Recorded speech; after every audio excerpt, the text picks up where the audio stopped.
Hi, class. And today we're going to go over the expectations for Essay 2, our final paper in this class.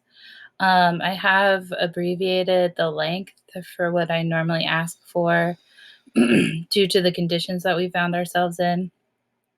I've also had a couple of students email me asking me if I was going to be able to give them feedback on their poetry, just as I was doing in group, and I am going to do that. I have plans to accomplish that by this Friday. I do apologize for being behind.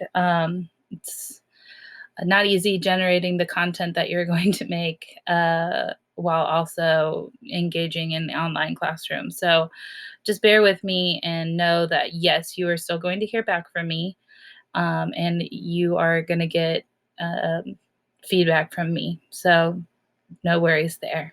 My reaction to Essay 1 was a little bit up and down.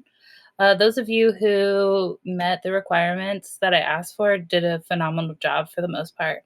There was a little bit of confusion, right? That when we do a poetry explication, where primarily what we're looking at is information that is inside the poem itself, and we're doing a close examination of that poem in order to support our claims on the poem, right?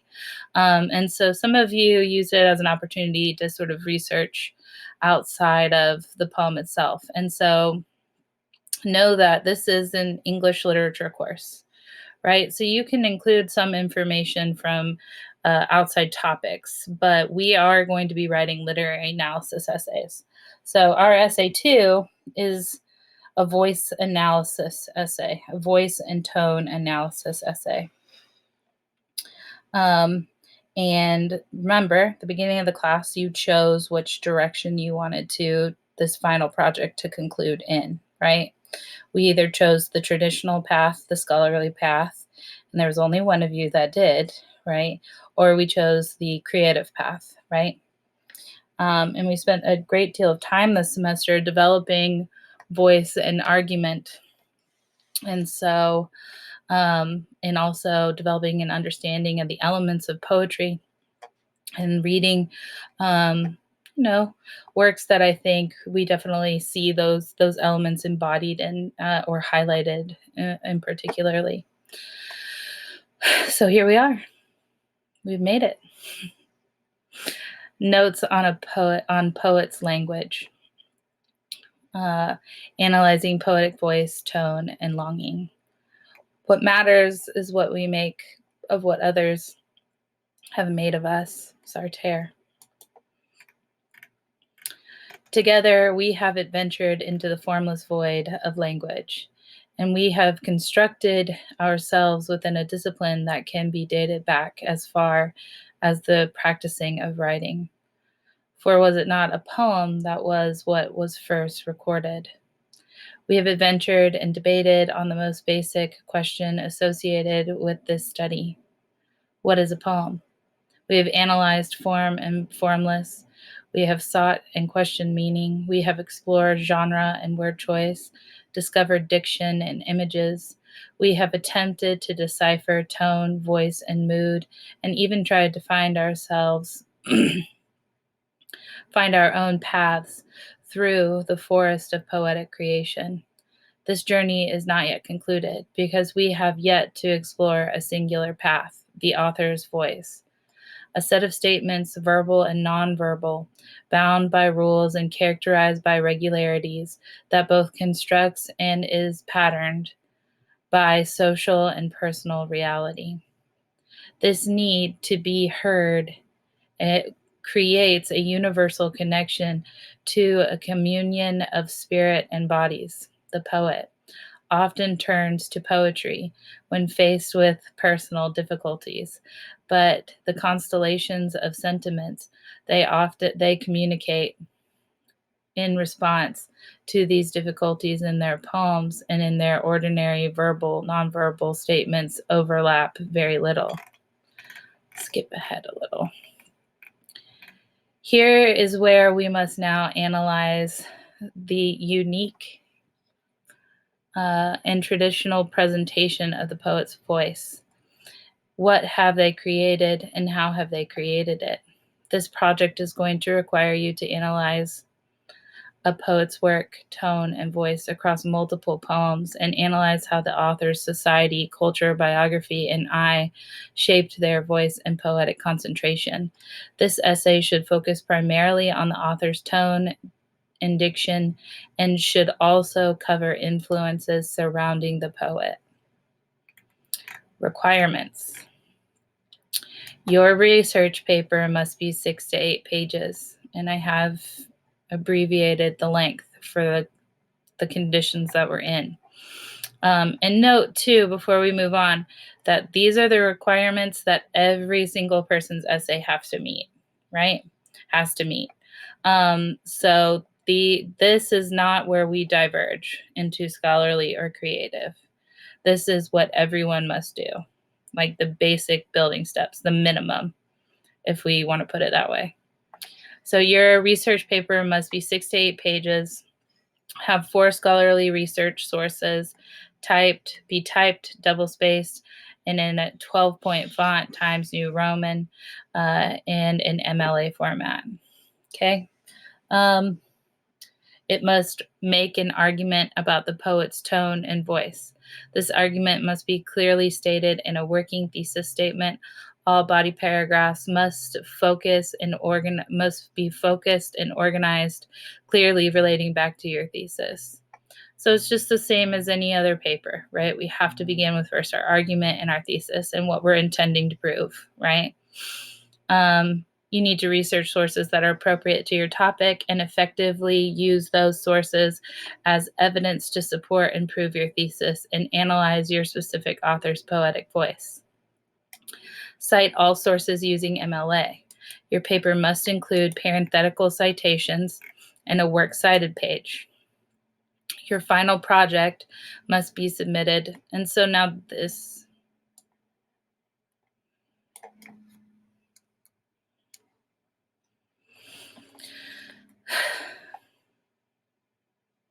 cite all sources using MLA.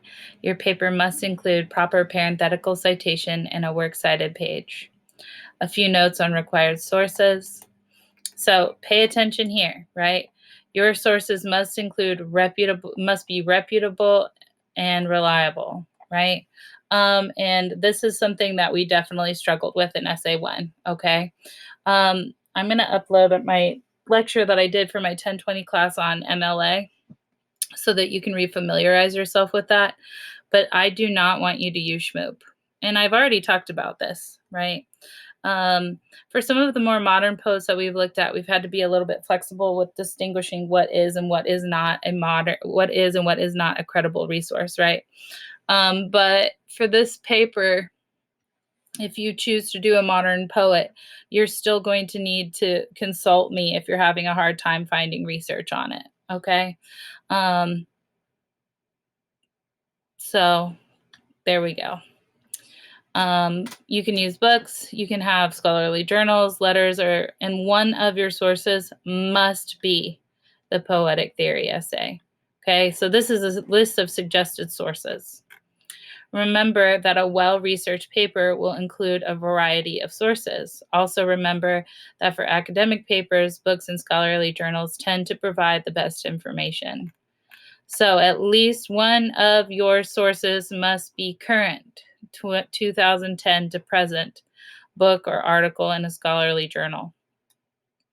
At least one of your sources in the paper must come from the poetic theory essay we have read this semester and should show how the poet's perspective is influenced by the theory being addressed. So I just want to remind you and familiarize you again with what these poetic theory essays are. And so if we go to our class and we find, where did you go? This is our course shell. And so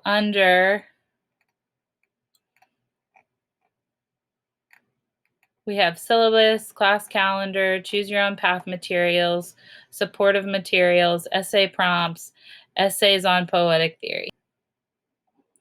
So these are all of the poetic theory essays that we have read and will read this semester, right?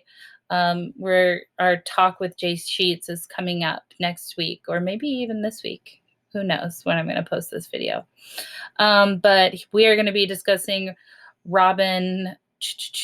Who is it? Oh, The Fire by Robin Blazer, right? So we've been reading these works throughout this semester. And so you can use any of these from this section to support your essay, but one of them has to come. You can even use more than one if you want, right? And these would all count as reputable sources for the essay that you're doing, right? But one of them has to come from that essay. Sorry, it's like hard for me to remember like where the camera is sometimes. So make sure that you're including this. I was lenient with source requirements for our essay one because I understand that we went through a lot of change before we turned in essay one. Now, I did assign that a month and a half ago. So, but we've all been students before, and we've all been maybe not the greatest students before. So whatever, it's all good. But so one of your sources must come from the poetic theory essay. And I am not going to be lenient with this. Remember, if you don't meet the minimum number of sources or the minimum number of pages, as the syllabus says, you will only be awarded a 10 out of 100, right? So you have to meet the minimum. Alrighty. At least one of your sources must be current, and at least one of them must be from the poetic theory section. So requirements that are path specific. If you chose a more traditional path, right? And I believe that only one of my students did, right? Pay attention right now, because that means I'm talking to you. For the scholarly path, this path, students will select a poet who was covered by the course and perform a voice and tone analysis study on that author. This essay must meet the above requirements as well as the following path-specific requirements. 1, research a poet's body of work. So you'll need to find 6 to 8 poems by that author, right? And familiarize yourself with those poems. Students who have selected the scholarly path must research 6 to 8 poems written by one author to construct a thorough analysis of the poet's voice. One of the poems must be one that we have and or will study this semester. The poet may be one from one of the supplemental readings or from the book. If you choose an author whose work tends to be longer than that, think Walt Whitman, Song of Myself, then you may be allowed to focus on a smaller number of poems, but you will need to have written instructor approval, right? So if you end up doing, let's say we're going to read Ginsberg, we're going to read Whitman, that these are poets that are notorious for writing incredibly long works, right? John Ashbery's Self-Portrait in the Convex Mirror. I might require you to only read a few. I may require you to read fewer poems by that author, but you have to seek approval first. Okay, because if not, you're not going to meet the minimum number of sources, and then your essay is not going to pass. An annotated bibliography. So for this path, the student will also be required to submit a 4-source annotated bibliography showcasing some of the research being done for this project. This will not count toward page count of the final essay. Okay, so you have to write a 4-source annotated bibliography. And this essay needs to be written in third-person point of view, right? Which is pretty obvious. Easy. Not easy, but easy, right? If you do choose John Berryman, we've read several of the Dream songs this semester. I don't want you to use one of the Dream songs from this class will count, but I do want you to start researching Dream songs that I have not covered. Creative path. For this path, students will create an 8-poem original collection and perform a voice and tone analysis study on themselves and their collection. Their essay must meet the above requirements as well as the following path-specific requirements. An 8-poem original collection. So those of you who chose this path, you've been keeping a poetry journal, right? Where you're required to write 3 poems every week. So that means you have rough drafts to be pulling from, right? We've also done poetry collection workshops where your classmates have workshopped your collection as well. So you need to be drawing from that critique, and then you need to apply that critique to the collection as a whole. For those of you who might want to talk to me personally about your collection as we get closer to the due date, I am going to make a sign-up sheet where we can do one-on-one conferences on your collections, right? And on your essay. So don't get worried. But this is something to start taking seriously, right? We are building this whole time, we've been building towards the finale, right? And the finale is really when you get to show me what you've learned throughout this class. Students who have selected the creative path must complete an 8-poem collection to analyze for this project. The student's collection must include at least 2 to 3 form-specific poems, but the collection may have more than the allotted number of form-specific poems. Your collection will be graded and should display style and elements associated with poetry. Students will be provided with a rubric on how these collections will be graded, and all of that will be is in D2L, right? The week-long will be graded. The poems must show that the student was working and revising his or her work over a course of 16-week-long 2000 level poetry course. The poems must be formatted properly, and each new poem should start on a new page. Students may also include a title for their overall collection, but are not required to. The collection will not count toward page count. Okay?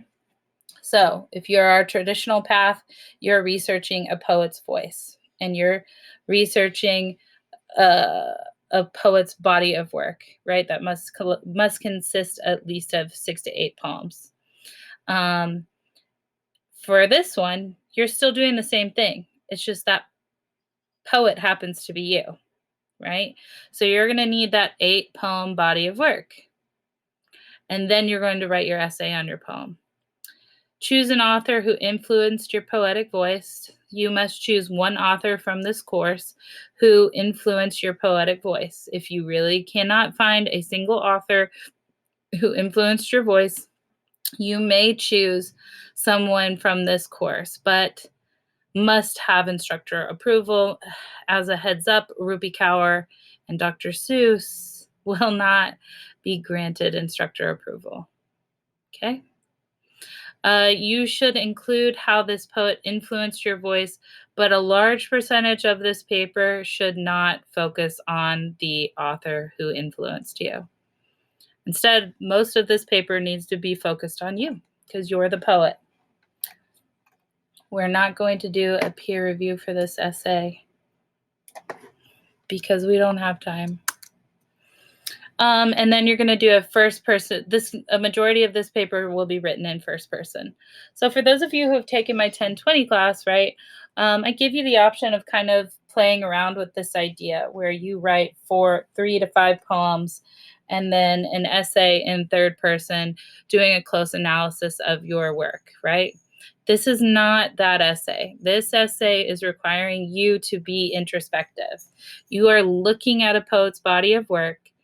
You are looking at your body of work, and then you are going to explain your poetic voice and what it is that you intend to capture through your poetry, and then how you're capturing it.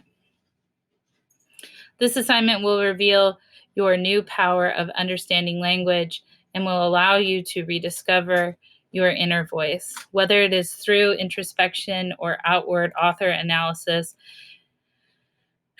it will reveal the thinking mind you have been nurturing throughout this course and will allow you to discover yourself through outward influence and synthesis. To be othered and to other in turn is to become myself through others and to encourage others to become themselves in turn. This is the cycle of voice in poetry. If singularity of voice is irreducibly intrapsychic at one level, achieved by an internal struggle with one's poetic obsessions. Such singularity is the same time literally intersubjective, not just my voice alone, self encapsulated by the voice I struggle to gain, situated in the minds of the voices of others. We journey onward into self-reflection and self-knowing. Over voids and darkness, we find light in shadows. So have fun with this, right? It's definitely a major assignment, but it's also one where you're being invited to participate in a discipline that's existed forever. And it could be really beautiful. I've had a couple of you, it's been nice to that have emailed me saying that due to this sort of change, sorry, I don't have COVID. I do have allergies. I hope, right? That due to this like weird social change that we're experiencing, you've actually been more creative or feeling more creative now than ever before. And some of you maybe are feeling isolated in that like loss of creativity. But know that we need now more than ever things to sort of distract us as we finish this semester. And that's what this could be. This could be that distraction that you're looking for.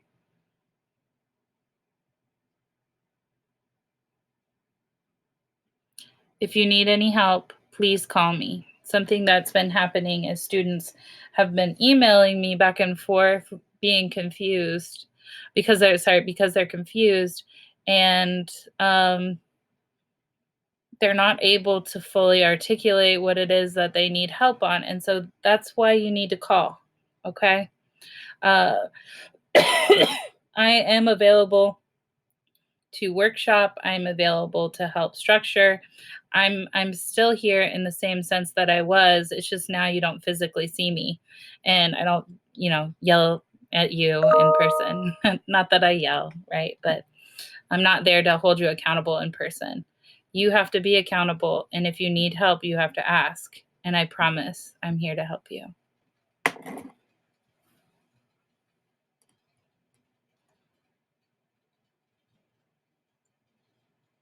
So good luck.